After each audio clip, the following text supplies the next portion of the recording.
दोस्तों, आज हम बात करने वाले हैं एक ऐसी रहस्यमयी और विचारोत्तेजक कहानी के बारे में जो सोशल मीडिया पर तेज़ी से फैल रही हैं।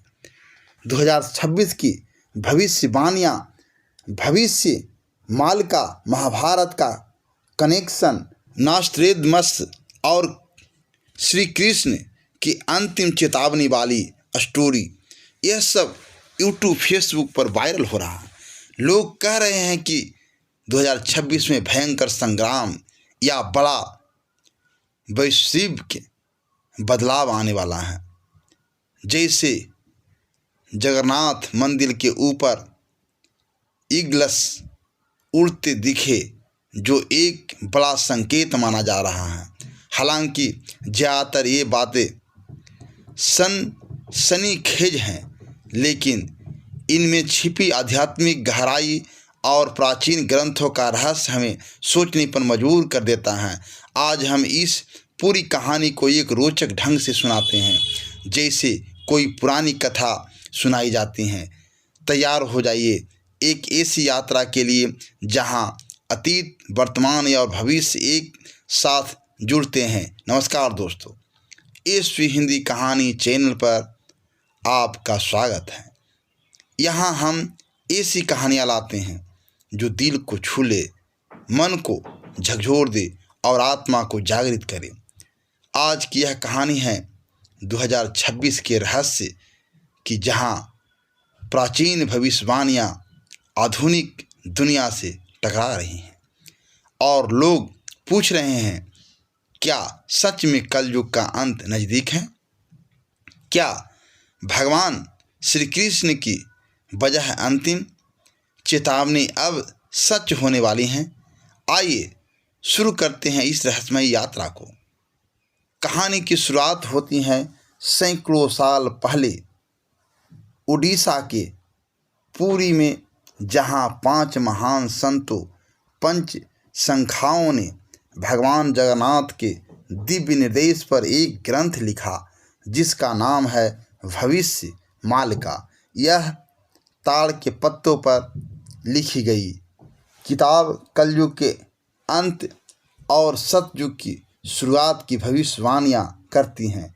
इसमें कहा गया है कि कलयुग के अंत में दुनिया में अराजकता फैलेगी, नैतिक पतन चरम पर होगा, झूठे संतों का बोलबाला होगा, प्राकृतिक आपदाएं बढ़ेगी, अज्ञात रोग फैलेंगे और फिर महासंग्राम होगा, जिसे महासमर कहा गया है। यह संग्राम 2025 से 2026 के बीच होगा, जहां चीन और 13 इस्लामिक देश भारत के खिलाफ खड़े होंगे।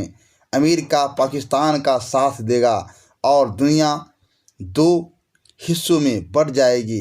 लेकिन इस युद्ध के बाद सनातन धर्म की जीत होगी और कल की अवतार प्रकट होंगे, जो अधर्म का नाश करेंगे। सतयुग 2032 से शुरू होगा। अब इस ग्रंथ को लोग महाभारत से जोड़ते हैं। महाभारत में भगवान श्री कृष्ण ने युद्ध के बाद अर्जुन को कलयुग के बारे में कई चेतावनियाँ दी थी। उन्होंने कहा था कि कलयुग में लोग धर्म से दूर हो जाएंगे, धन ही सब कुछ होगा, राजा लुटेरे बनेंगे, स्त्रियां पुरुषों के समान व्यवहार करेगी, बच्चे माता पिता की अवज्ञा करेंगे और अंत में जब पाप चरम पर पहुंचेगा, तब कल की रूप में अवतरित होऊंगा, अधर्मियों का संहार करूंगा। यह श्री कृष्ण की अंतिम चेतावनी मानी जाती हैं। लोग कहते हैं कि महाभारत के कुरुक्षेत्र युद्ध की तरह वैश्विक स्तर पर भयंकर संग्राम होगा, जहां अच्छाई और बुराई का अंतिम युद्ध होगा।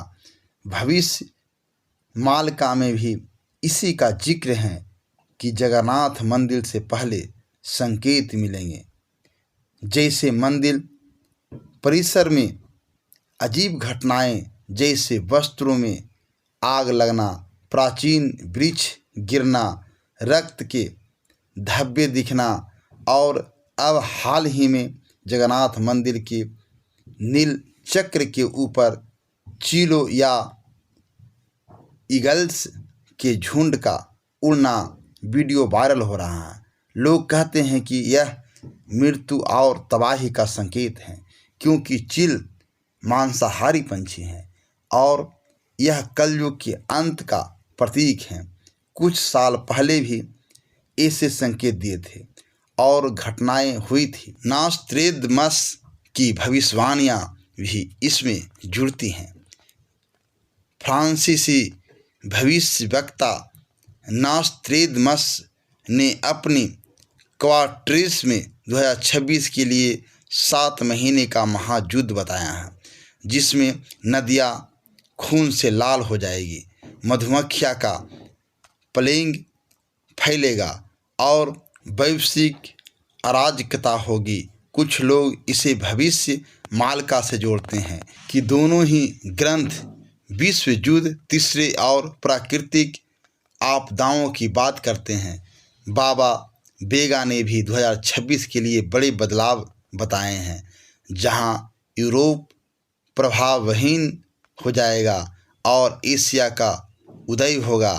अब कल्पना कीजिए 2026 का वर्ष शुरू होता है। मार्च में ग्रहों का चतुर्ग्राही योग बनता है।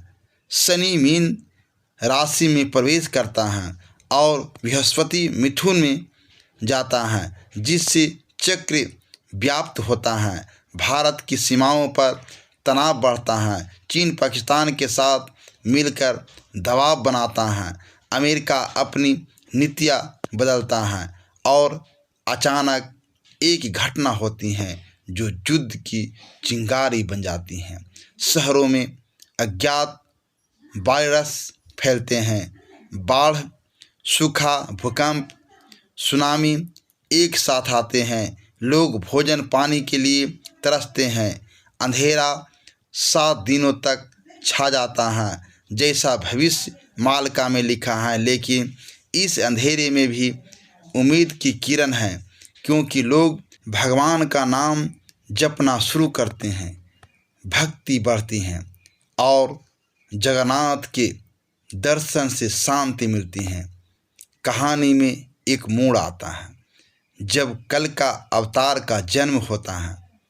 वे सफ़ेद घोड़े पर सवार होकर आते हैं और अधर्मियों का नाश करते हैं। दुनिया फिर से धर्म पर टिकती है।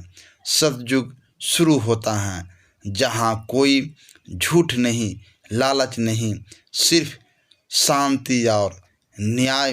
दोस्तों, अगर इस कहानी ने आपके दिल को छुआ हो तो एक लाइक ज़रूर कर देना। आपकी एक लाइक इस कहानी को और लोगों तक पहुंचाने में बहुत मदद करती हैं। और ऐसी ही नई नई कहानियां सुनने के लिए ईसवी हिंदी कहानी चैनल को सब्सक्राइब अभी तुरंत करें। धन्यवाद। जय श्री कृष्ण, जय जगन्नाथ।